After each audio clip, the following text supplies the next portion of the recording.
Demensia adalah sindrom penurunan fungsi intelektual dibanding sebelumnya, di mana didahului oleh gangguan memori, kemudian diikuti dengan penurunan fungsi otak seperti kalkulasi, kapasitas belajar, bahasa, dan mengambil keputusan sehingga mengganggu aktivitas sehari-hari.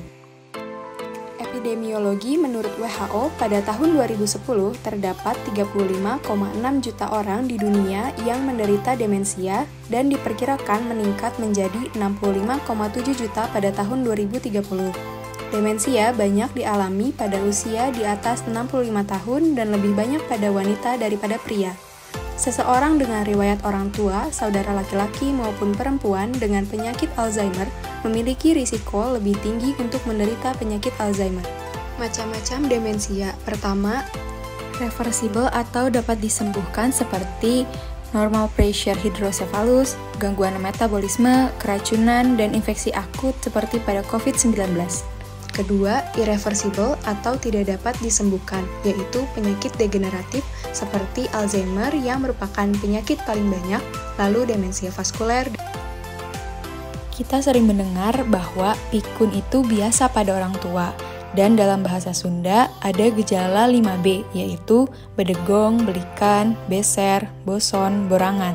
Faktanya, pikun bukanlah hal yang biasa pada orang tua. Terdapat gejala-gejala yaitu pelupa, suka kesasar, mudah tersinggung, pemarah, dan salah mengambil keputusan. Terdapat beberapa risiko demensia seperti usia lebih dari 65 tahun, wanita lebih banyak dari pria, genetik, hipertensi, diabetes, obesitas, jarang olahraga, merokok, dan minum alkohol. Apa saja tahapan-tahapan demensia? Tahap 1, gangguannya masih dalam tingkat seluler, sudah terjadi perubahan pada sel-sel saraf, namun belum tampak sebagai penyakit.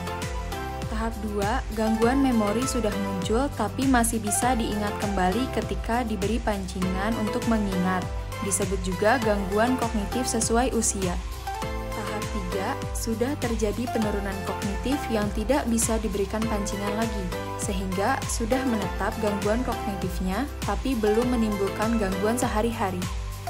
Tahap 4 disebut demensia fase awal, di mana terjadi gangguan memori disertai dua gangguan kognitif lainnya, misalnya gangguan komunikasi jadi lambat atau sudah mengganggu aktivitas harian ringan.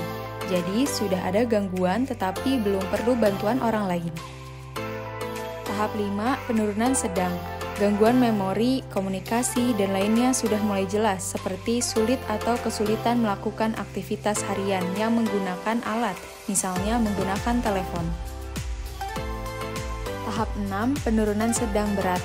Lebih berat lagi gejalanya, seperti mulai tidak mengenali orang terdekat.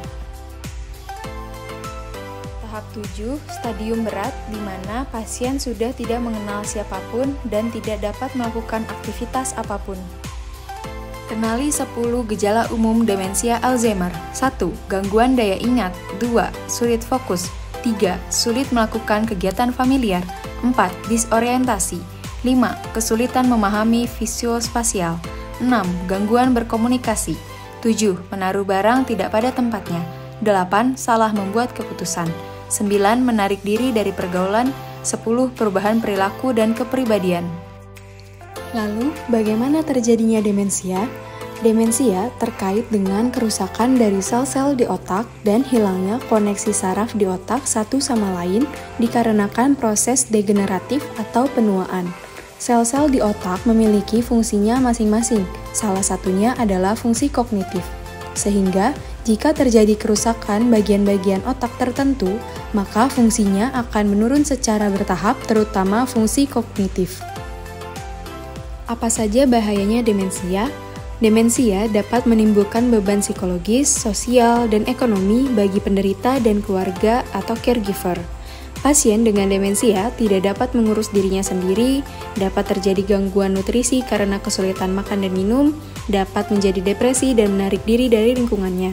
Dapat pula menjadi paranoid dan terjadi halusinasi yang menyulitkan caregiver.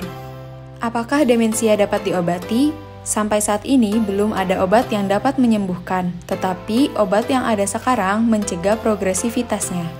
Apakah demensia dapat dicegah? Sebagian dapat dicegah dengan makan makanan gizi seimbang, minum cukup, olahraga minimal 150 menit per minggu atau 5 kali selama 30 menit, hindari merokok dan minum alkohol. Lalu, jangan lupa untuk kontrol teratur ke dokter. Apabila ditemukan penyakit, harus segera diobati, terutama pada pasien hipertensi, diabetes, dan dislipidemi.